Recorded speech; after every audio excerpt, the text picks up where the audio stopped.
Assalamualaikum warahmatullahi wabarakatuh.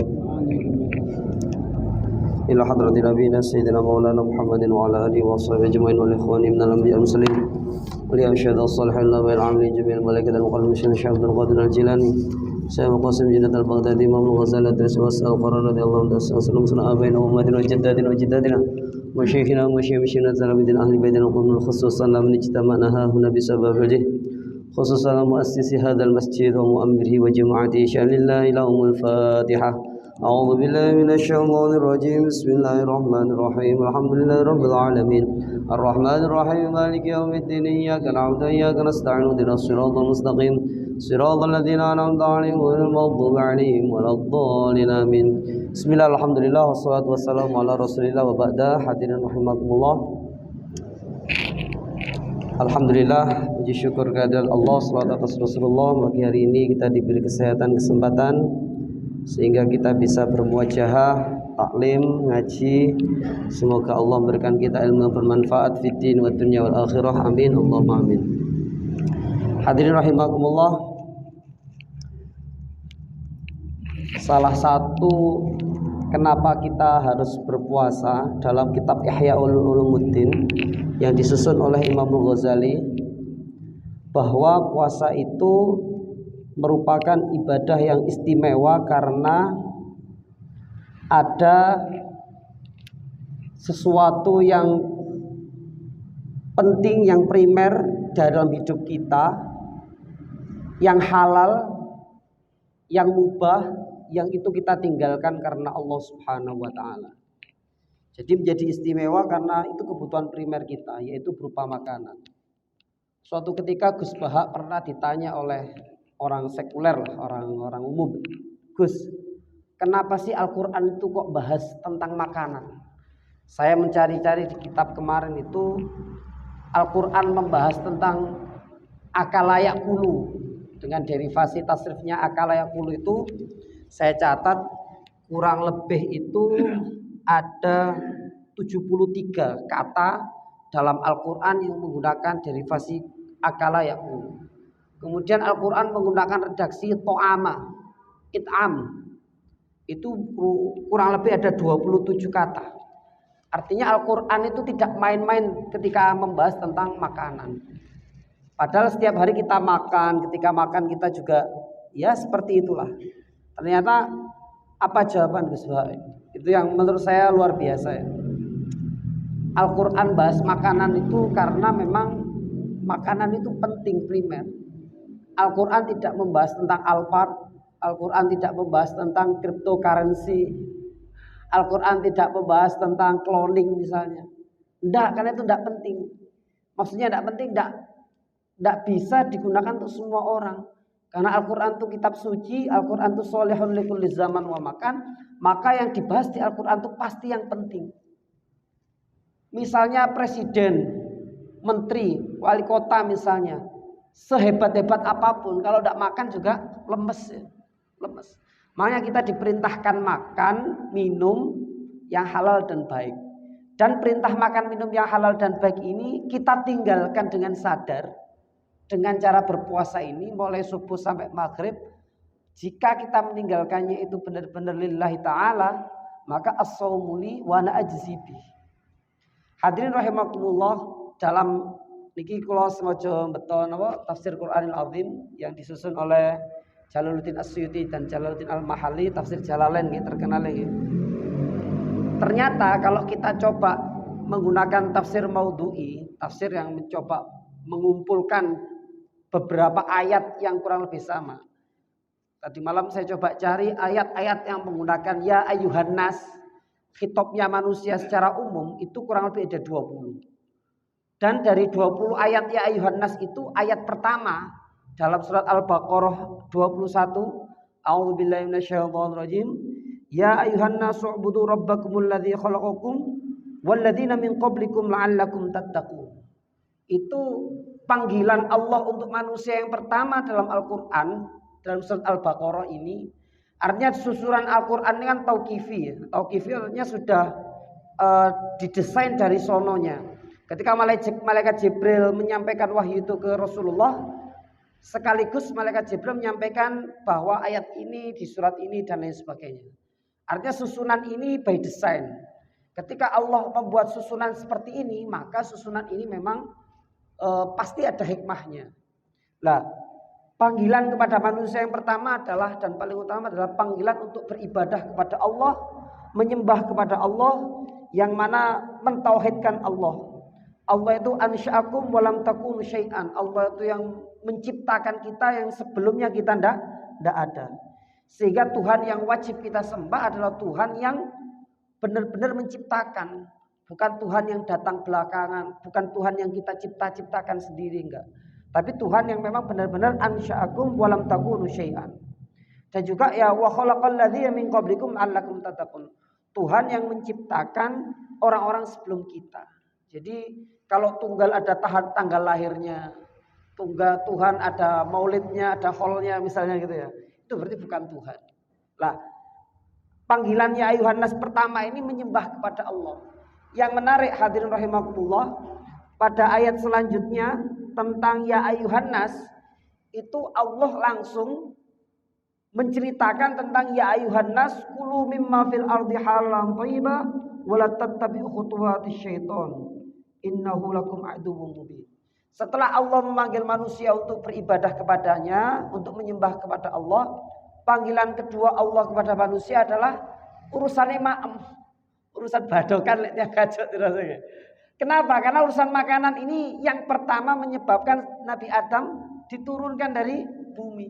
Jadi gak main-main urusan makan. Nabi Adam diturunkan dari tempat yang mulia surga, diturunkan ke dunia menjadi khalifatullah fil ardi, itu urusannya ya karena makanan. Karena tidak bisa menjaga makanannya. Karena dirayu oleh Sayyidatuna Hawa, yang dirayu oleh iblis sehingga memakan makanan yang dilarang. Bukan hanya dilarang, sebenarnya dilarang mendekati pohon itu. Wala taqrabu hadhihi syajarah fatakuna minadh dhalimin. Dekat saja dilarang, apalagi dimakan. Nah, setelah dimakan itu akhirnya Nabi Adam diturunkan ke bumi. Nah, panggilan manusia yang kedua ini adalah urusannya tentang makan. Memang makan ini sangat esensial. Kita tidak bisa melihat luar biasanya makan karena ya setiap hari kita makan. Pagi makan, siang makan, sore makan. Selain makan ada ngemilnya. Selain ngemil dulu saya waktu di sini setelah tarawih, setelah witiran biasanya beli mie ayamnya Pak Mat ya gitu. Kenapa? Karena ya urusannya ya perut kita ini kebutuhan primer memang, kebutuhan primer. Sehingga karena ini kebutuhan primer, Allah memberikan cara SOP tata kelola agar kita makan yang baik. Dan makan ini adalah perintah Allah kepada seluruh manusia, bukan hanya pada orang mukmin. Artinya ketika ya ayuhan nas kulu mimma fil ardi halalan thayyiba, ketika siapapun manusia yang makan dari makanannya Allah halal dan baik, maka orang itu akan mendapatkan sesuatu yang punya dampak, misalnya kesehatan. Urusan makanan ini tidak hanya urusan orang Islam maupun non Muslim misalnya. Jadi non Muslim kalau dia makanannya bagus, diet ketat, ya sehat gitu. Orang Islam kalau setiap hari makan jeroan gitu, seafood ya wes asam urat, kolesterol, darah tinggi wala li wasabi ajmain itu. Kenapa ya? Karena memang urusan makan ini memang tidak main-main ya, tidak main-main. Sehingga ketika urusan makan ini dalam tafsir Jalalain ini thayyiban sifatun muakkadatun ay mustaladzan wala tattabi khutuwati syaiton ay turuku syaiton ay tazyinuhu innahu lakum adumin bayyanal adawah. Jadi urusan makan ini adalah urusan dengan kita beriman kepada Allah, kita ta'awudz, jangan sampai kita ikut langkah-langkah syaitan. Hadirin rahimakumullah. Kenapa sih makan ini kok sampai dibahas? Kenapa sih makan ini kok sampai diatur? Kok serumit itu? Para ulama, para wali-waliullah itu banyak yang diangkat derajatnya menjadi waliullah justru ketika saat makan. Ketika saat makan. Kenapa? Ya karena ternyata manusia itu hanya cukup satu piring itu sudah bisa hidup. Cukup satu piring itu bisa mempertahankan kehidupannya. Manusia tidak butuh mobil Alphard misalnya. Manusia tidak butuh rumah yang banyak misalnya. Kalau dia tidak bisa makan.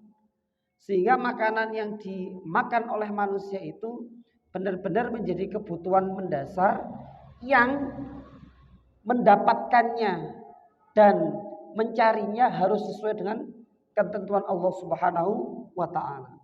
Sehingga dalam ayat lain surat Abasa wa Tawalla itu ada ayat 24, Allah menyampaikan fal yanzuril insanu ila ta'ami. Manusia itu hendaknya melihat atas makanannya. Itu perintah Al-Qur'an. Jadi makanan yang kita makan tuh hendaknya kita lihat. Mesti maam gak ndelok nggih. Kan mlebutan irung le maam gak ndelok. Ngoten-ngoten maksudnya. Lihatlah makanan itu maksudnya makanan yang kita makan ini halal atau tidak. Baik atau tidak. Sesuai dengan kebutuhan kita atau tidak. Anak kita bayi nggih dereng pantes dipahami misalnya kaya Kentucky Fried Chicken nggih dereng pantes. Saya sepuh-sepuh diparingi marning nggih mboten pantes. Ya proporsional mawon. Jadi makanan itu harus kita lihat. Baik dari substansinya, bahannya maupun dari prosesnya. Sehingga halal itu menurut Imam Ghazali, Pak Ghazali atau Syekh Abdul Qadir Al-Jilani kalau nggak salah. Halal itu ada dua. Halal yang ainiyah atau dzatiyah dan halal yang hukmiyah. Hari ini kalau kita mencari halal yang dzatiyah yang secara barangnya itu benar-benar halal, tidak tercampur apapun, itu tirose. Cari barang yang benar-benar halal murni hari ini itu hanya satu. Jenengan udan, kemudian keluar ke jalan, ke taman, ke halaman, mangap, atau ditadai tangan.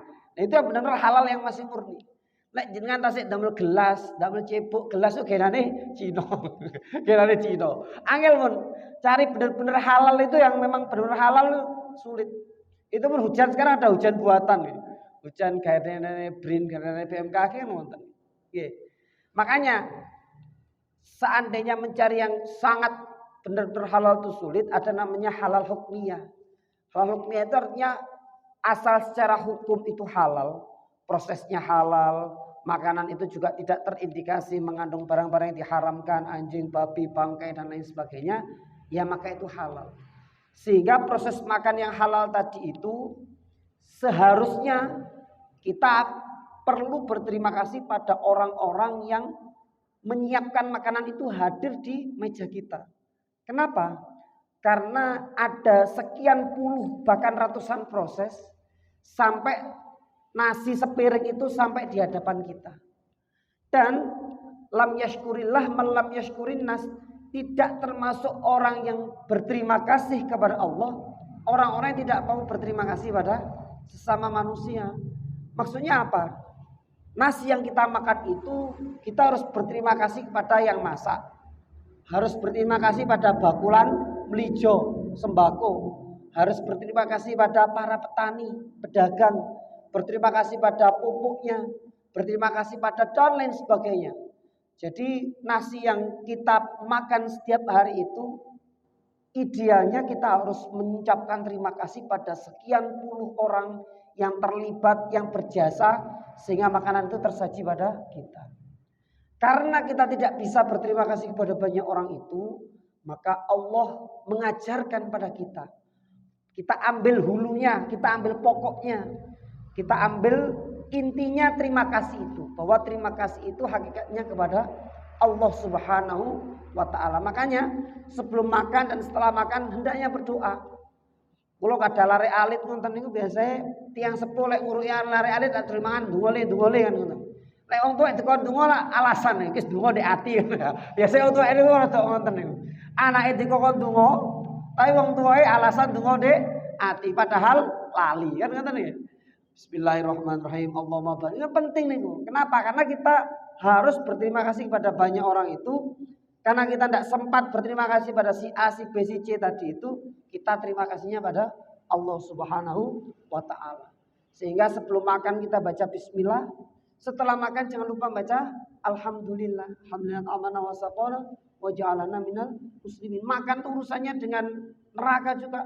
Allahumma barik lana fima razaqtana wa qina benar. Karena kalau makanan itu tidak benar cara mencarinya, tidak benar secara substansi atau bahannya, maka makanan itu menjadi potensi kita ke neraka.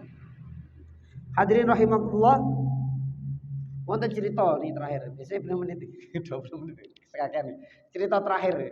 Kalau cerita yang Gusmus, cerita Gusmus itu. Gusmus itu pernah membandingkan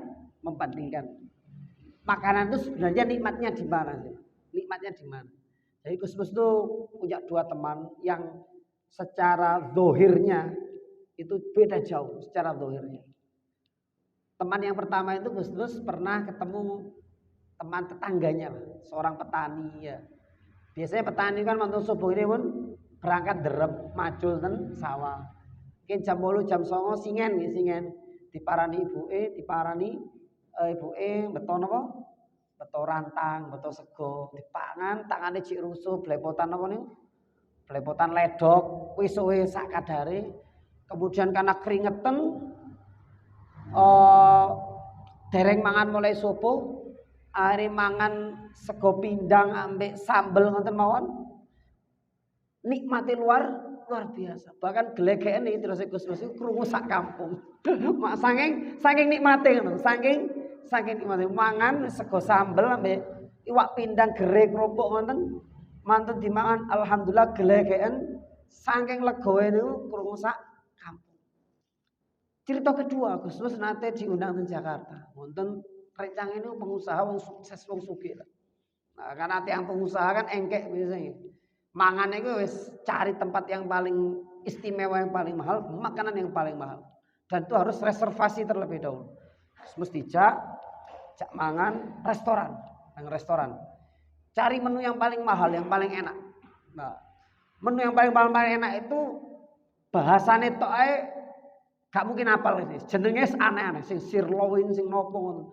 Jadi daging lembu, daging sapi yang di sebelah mananya yang tidak mengandung apa? Lemak, tidak mengandung kolesterol macam-macam. Sudah dipilihkan khusus. Regane niku daging sak potong koyo empale Mbak Untik niku 250.000. Sak potong enten. Dadi disajikan istimewa daging sak potong 250.000. Lah, karena 250.000, Gusmus yo mari panganan larang temen iki nek digawe seberapa juta kan ya. Lah, rencange sing maem niku wau, Sakderenge maem. Biasa wong sugih sukses niku, sakderenge maem napa yang dilakukan? Ngombe obat dhisik. Obat kolesterol, obat asam urat, obat darah tinggi, sakdurunge maem. Tengah-tengah maem separuh mawon. Lek somo niku regane 250.000, maem 120.000. Iku wis gak wani ngelanjutno. Dadi sakdurunge mangan ngombe obat, tengah-tengah mangan gak wani ngentekno. Masuk Gusmus batin, ya Allah, Gusti Allah itu kok maha luar biasa ya. Orang itu diberi kegembiraan, kebahagiaan, rasa syukur, nikmat itu tidak memandang kaya miskin, tidak memandang di restoran ataupun di sawah. Sehingga makanan yang kelihatannya kita pandang setiap hari itu remeh, tidak penting. Karena setiap hari kita makan, itu ternyata dalam keadaan tertentu oleh orang-orang tertentu itu sangat-sangat nikmat.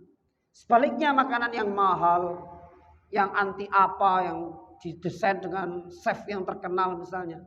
Tapi tergantung orangnya. Kalau orangnya memang tidak bisa mensyukuri, menikmati, ya makanan mahal itu tidak menjadi sesuatu yang istimewa.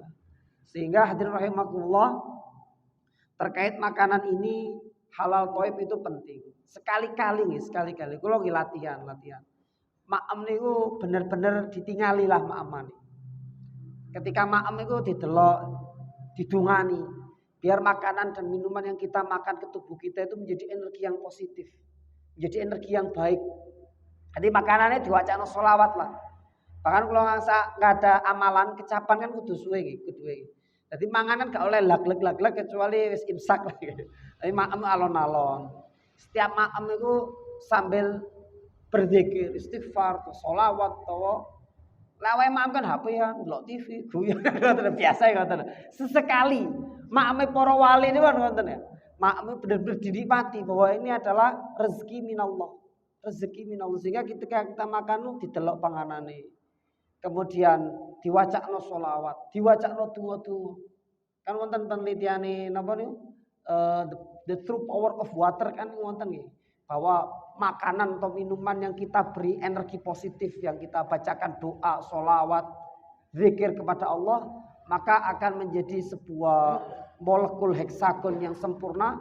Ketika itu kita makan, kita minum, akan menjadi sesuatu yang sehat, yang baik untuk tubuh kita.